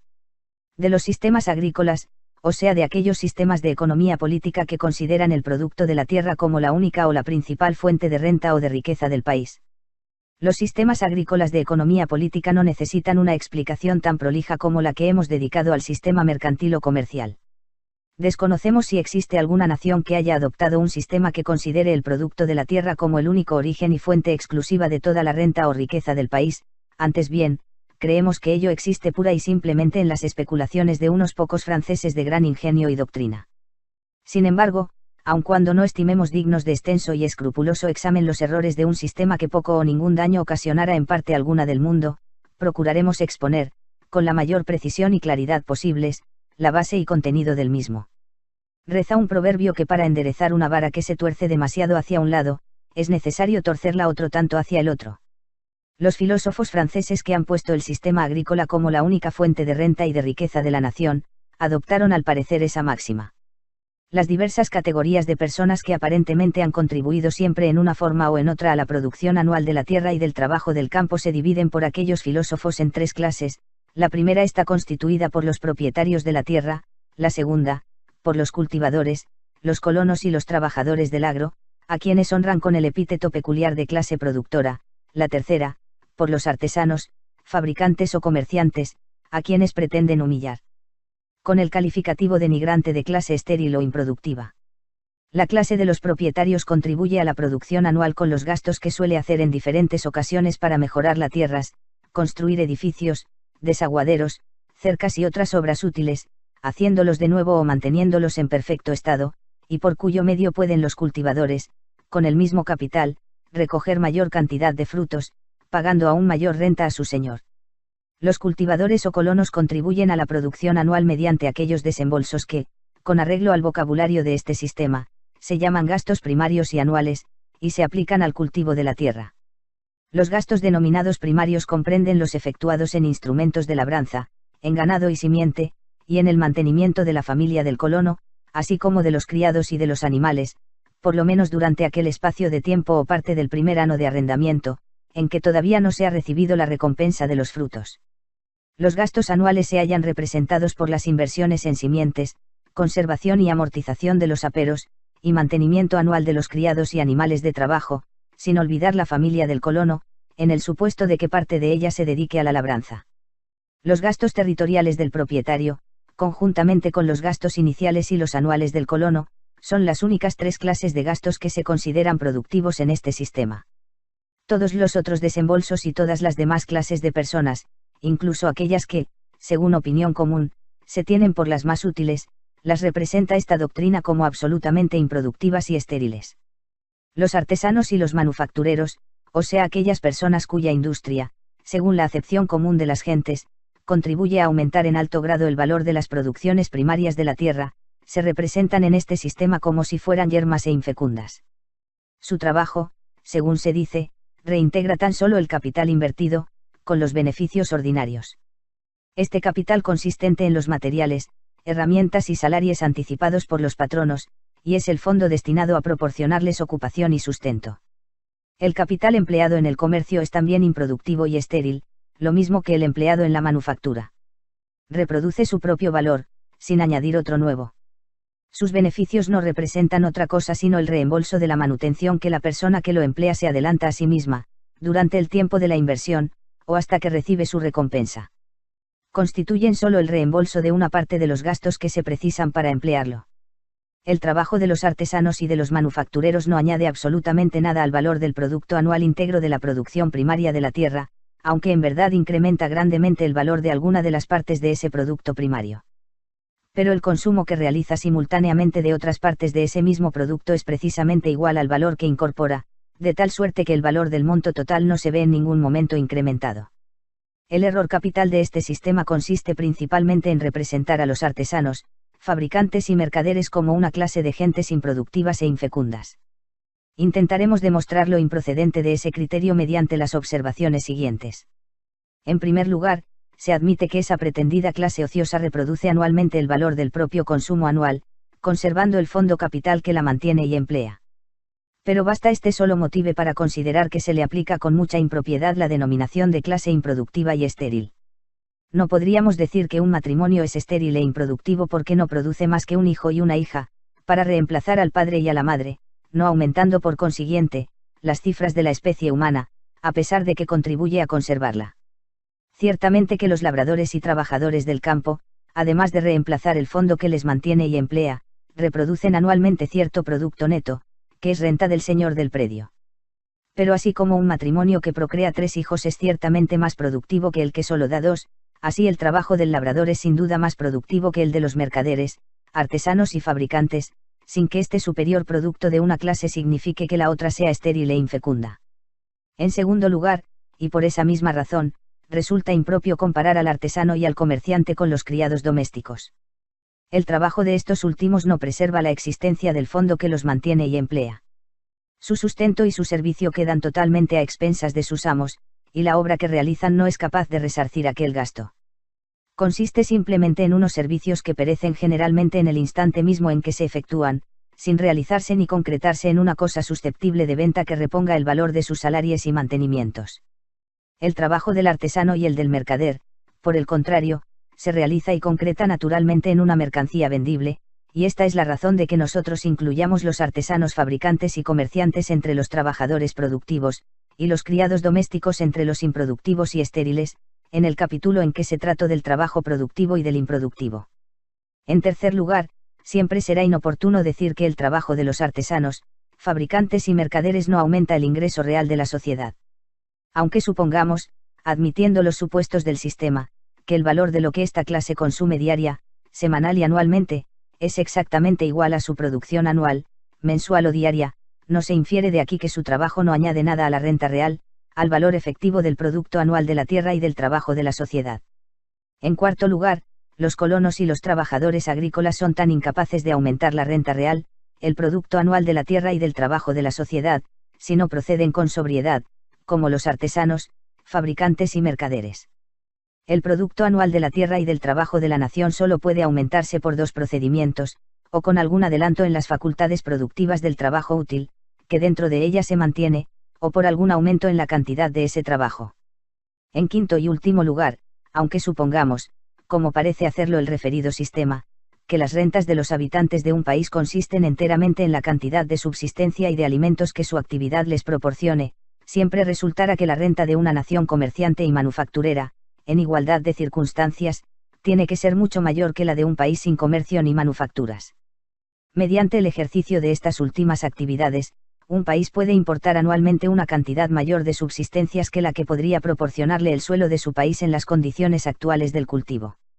Los habitantes de una ciudad, aunque no posean tierras propias, pueden obtener con el producto de su industria tal cantidad de materias primas y alimenticias de otras personas, que basten para proveerles de los materiales necesarios a sus oficios y de las provisiones imprescindibles a su subsistencia. Lo que es una ciudad con respecto a sus campos vecinos, puede serlo un estado independiente con respecto a países extraños. Libro quinto. Capítulo I. De los gustos del soberano o de la república. Parte I. De los gastos de defensa.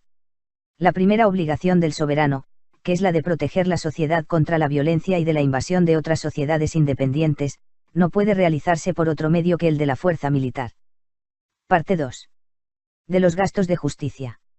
El segundo deber del soberano, consiste en proteger, hasta donde sea posible, a los miembros de la sociedad contra las injusticias y opresiones de cualquier otro componente de ella, o sea el deber de establecer una recta administración de justicia.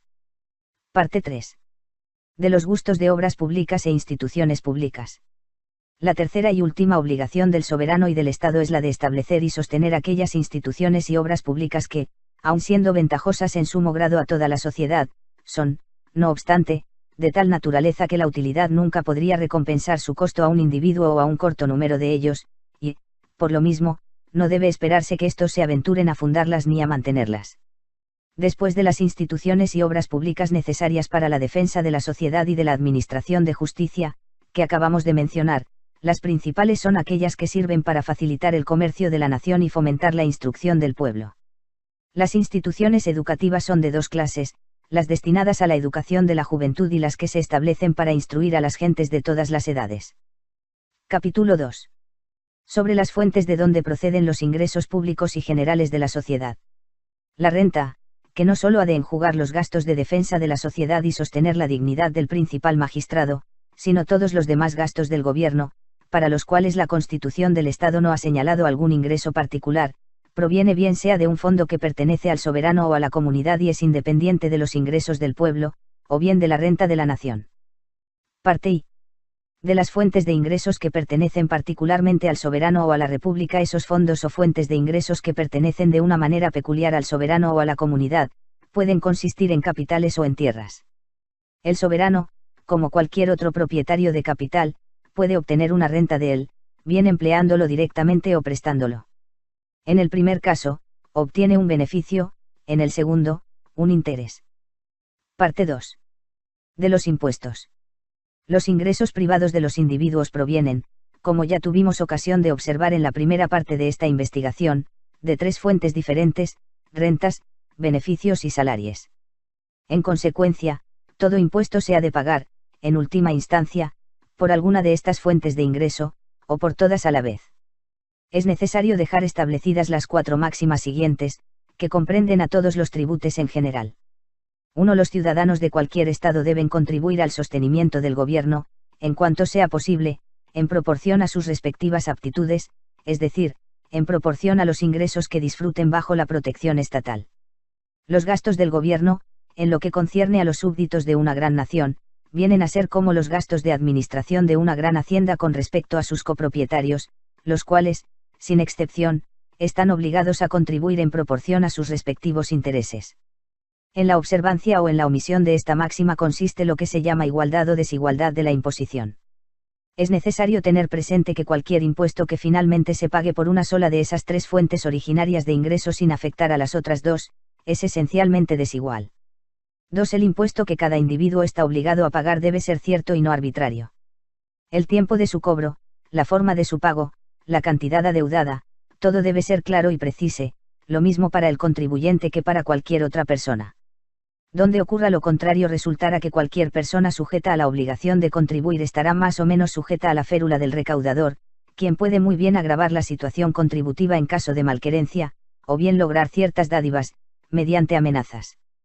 La incertidumbre de la contribución da pábulo al abuso y favorece la corrupción de ciertas gentes que son impopulares por la naturaleza misma de sus cargos, aun cuando no incurran en corrupción y abuso. La certeza de lo que cada individuo tiene obligación de pagar es cuestión de tanta importancia, a nuestro modo de ver, que aun una desigualdad considerable en el modo de contribuir, no acarrea un mal tan grande según la experiencia de muchas naciones, como la más leve incertidumbre en lo que se ha de pagar. 3. Todo impuesto debe cobrarse en el tiempo y de la manera que sean más cómodos para el contribuyente. Un impuesto sobre la renta de las tierras o de las casas, pagadero en el momento mismo en que el dueño las cobra, se percibe con la mayor comodidad para el contribuyente, pues se supone que en esa época se halla en mejores condiciones de satisfacerlo. Los impuestos que recaen sobre aquellos bienes de consumo que, al mismo tiempo, son artículos de lujo, vienen a pagarse definitivamente por el consumidor y de una manera muy cómoda para él. Los va satisfaciendo poco a poco, a medida que tiene necesidad de comprarlos. Como, por otra parte, también se halla en libertad de adquirirlos o no, según le plazca, la incomodidad resultante de estos impuestos es una culpa que a él únicamente se le puede imputar. 4. Toda contribución debe percibirse de tal forma que haya la menor diferencia posible entre las sumas que salen del bolsillo del contribuyente y las que se ingresan en el tesoro público, acortando el periodo de exacción lo más que se pueda. Un impuesto únicamente puede recabar de los particulares mayores cantidades de las que de hecho se ingresan en las cajas del Estado en los 4 casos siguientes. Primero, cuando la exacción requiere un gran número de funcionarios, cuyos salarios absorben la mayor parte del producto del impuesto y cuyos emolumentos suponen otra contribución adicional sobre el pueblo. Segundo, cuando el impuesto es de tal naturaleza que oprime la industria y desanima a las gentes para que se dediquen a ciertas actividades que proporcionaban empleo y mantendrían un gran número de personas. De esa manera, cuando se obliga a alguien a pagar una contribución de esa especie, disminuye o anula los fondos que servirían para satisfacerla de una manera más fácil. Tercero, las confiscaciones y penalidades en que necesariamente incurren los individuos que pretenden evadir el impuesto, suelen arruinarlos, eliminando los beneficios que la comunidad podría retirar del empleo de sus capitales. Un impuesto excesivo constituye un poderoso estímulo a la evasión, por lo cual las penalidades a los contraventores crecen proporcionalmente a la tentación que la ocasiona. La ley, contrariamente a los principios de justicia, suscita, primero, la tentación de infringirla y, después, castiga a quien la viola, y, por lo común, agrava la penalidad en proporción a las circunstancias que debieran contribuir a mitigarla, o sea el estado de ánimo propicio a la comisión del delito. Cuarto y finalmente, cuando se sujeta a los pueblos a visitas frecuentes y fiscalizaciones odiosas, por parte de los recaudadores, se les hace objeto de muchas vejaciones innecesarias, opresiones e incomodidades, y aunque la vejación, en un sentido riguroso, no significa ningún gasto, es ciertamente equivalente a una carga que cualquiera redimiría gustoso. De uno u otro de estos 4 modos distintos, los impuestos llegan a ser con frecuencia mucho más gravosos para el pueblo que ventajosos para el soberano. La justicia clara y evidente de las 4 máximas antes citadas ha contribuido a recomendarlas, en mayor o menor grado, a la atención de todas las naciones. Todas ellas han procurado que sus tributos fuesen lo más equitativos posible, ciertos y cómodos para el contribuyente, tanto por lo que respecta a la época como al modo de pago, y lo menos gravosos para el pueblo, en proporción al ingreso que reportan al soberano. Capítulo 3. De las deudas públicas. En el primitivo estado social que precede a la expansión del comercio y a los adelantos de las manufacturas, y en que se desconocen todos aquellos costosos artículos de lujo que solo las mencionadas actividades son capaces de procurar, quien posee un ingreso cuantioso no puede gastarlo de otra suerte ni disfrutarlo de otra manera sino manteniendo toda la gente que sea posible sustentar con el mismo. Puede decirse que un ingreso cuantioso equivale a la facultad de disponer de una gran cantidad de cosas necesarias para la vida. En las primitivas etapas de la sociedad, todo ingreso de esa clase se paga realmente en una gran cantidad de artículos necesarios para la subsistencia, alimentos, vestidos burdos, granos, ganado, lana y pieles sin curtir. Mientras no existen comercio ni manufacturas que permitan ofrecer algunas cosas por las cuales se puedan cambiar la mayor parte de aquellos materiales que sobrepasan el consumo personal, el dueño no puede usarlos en otra forma sino alimentando y vistiendo a cuantos le sea posible. Una hospitalidad sin lujo y una liberalidad sin ostentación dan origen, en aquel estado de cosas, a los principales gastos del rico y del poderoso, pero también procurábamos poner de relieve, que tales dispendios difícilmente llegan a ocasionar su ruina. No hay, sin embargo, diversión por frívola que sea, cuyas consecuencias no hayan arruinado a algunos. La misma disposición a ahorrar y atesorar que se advierte en los súbditos prevalece también en el soberano. En aquellas naciones donde el comercio y las manufacturas son todavía poco frecuentes, el soberano se encuentra en una situación que le predispone naturalmente a la parsimonia requerida para atesorar. En ese estado de cosas, ni aun los gastos del soberano se inspiran por la vanidad que encuentra deleite en el ostentoso despliegue de una corte. La ignorancia misma de los tiempos permite disponer de muy pocos artículos característicos de dicha ostentación. No se necesitan ejércitos permanentes, así que los gastos del soberano, como los de cualquier otro señor, apenas pueden aplicarse sino a muestras de liberalidad con los colonos y hospitalidad con los invitados. Pero estos actos rara vez conducen a la extravagancia, aunque casi siempre a la vanidad. En un país donde florece el comercio y abunda todo género de costosos artículos de lujo, lo mismo el soberano que todos los grandes propietarios de sus dominios gastan naturalmente una gran parte de sus ingresos en procurarse aquellos objetos suntuarios. Tanto su nación como los países vecinos le proveen con abundancia de todos aquellos artículos frívolos y costosos que componen el aparato a la vez espléndido y banal de una corte. Sus gastos ordinarios se equiparan con sus ingresos, cuando no los exceden, como suele ocurrir frecuentemente. No cabe, en consecuencia, poner muchas esperanzas en la acumulación de tesoros, y por ello, cuando circunstancias extraordinarias requieren gastos igualmente extraordinarios, ha de acudir necesariamente a sus súbditos, solicitando de ellos una ayuda apropiada al caso. La falta de prudencia en el gasto, en tiempo de paz, es una de las principales causas de que se contraigan deudas en épocas de guerra. Cuando la guerra estalla no hay en el tesoro sino lo indispensable para cubrir los gastos ordinarios en época normal. Mas para hacer la guerra se necesita un gasto 3 o 4 veces mayor para atender a las necesidades del Estado y, por lo tanto, un ingreso que supere en la misma proporción a los de los tiempos corrientes. Aun suponiendo que el soberano dispusiera de medios inmediatos para aumentar sus ingresos en proporción al alza de sus gastos, circunstancia que rara vez ocurre, todavía el producto de aquellas contribuciones, el consiguiente incremento de ingresos, no luciría en el tesoro sino hasta pasados 10 o 12 meses, desde que se establecieron los tributes. Se incurre en gastos extraordinarios e inmediatos tan pronto como se presenta el peligro, y éste no espera al incremento gradual y lento de las nuevas contribuciones. En tal apremio el gobierno no tiene, por lo tanto, otro recurso que el empréstito. La misma condición social y mercantil que, movida por causas morales, conduce de este modo al gobierno a la necesidad de pedir prestado, produce en los súbditos dos cosas, la capacidad para prestar y la inclinación a hacerlo. La misma circunstancia que obliga a tomar prestado va acompañada de la posibilidad de realizar fácilmente esa clase de operaciones. En un país donde existen muchos comerciantes y manufactureros, necesariamente abundan las personas por cuyas manos pasan, no solo sus propios capitales, sino también los de aquellos otros que les confían los suyos, mediante el pago de un determinado interés, o les entregan mercancías a crédito, pasando todos estos caudales a través de aquellos con tanta o más frecuencia de lo que pasan las rentas de un particular que vive de esa clase de ingresos, sin dedicarse a ningún trato o negociación. Estas entradas, por lo regular, no pasan por sus manos sino una vez al año. Pero todo el capital y el crédito de un comerciante que negocia en artículos de un giro muy rápido puede pasar 2, 3 y 4 veces anualmente por sus áreas. Por lo tanto, un país en el que abundan comerciantes e industriales es también una sociedad en la que necesariamente abunda una clase de gentes que en todo momento puede adelantar, si quiere, sumas considerables al gobierno. En esto consiste la capacidad para prestar que tienen los súbditos de un estado comercial. No pueden florecer largo tiempo el comercio y las manufacturas en un estado que no disponga de una ordenada administración de justicia, donde el pueblo no se sienta seguro en la posesión de su propiedad, en que no se sostenga y proteja, por obra de la ley, la buena fe de los contratos, y en que no se dé por sentado que la autoridad del gobierno se esfuerza en promover el pago de los débitos por quienes se encuentran en condiciones de satisfacer sus deudas. En una palabra, el comercio y las manufacturas solo pueden florecer en un estado en que exista cierto grado de confianza en la justicia del gobierno. La misma confianza que inclina el ánimo de los poderosos comerciantes e industriales a confiar sus caudales a la protección de un gobierno, en circunstancias normales, esta misma confianza les mueve a confiar el uso de ellos al Estado en casos extraordinarios.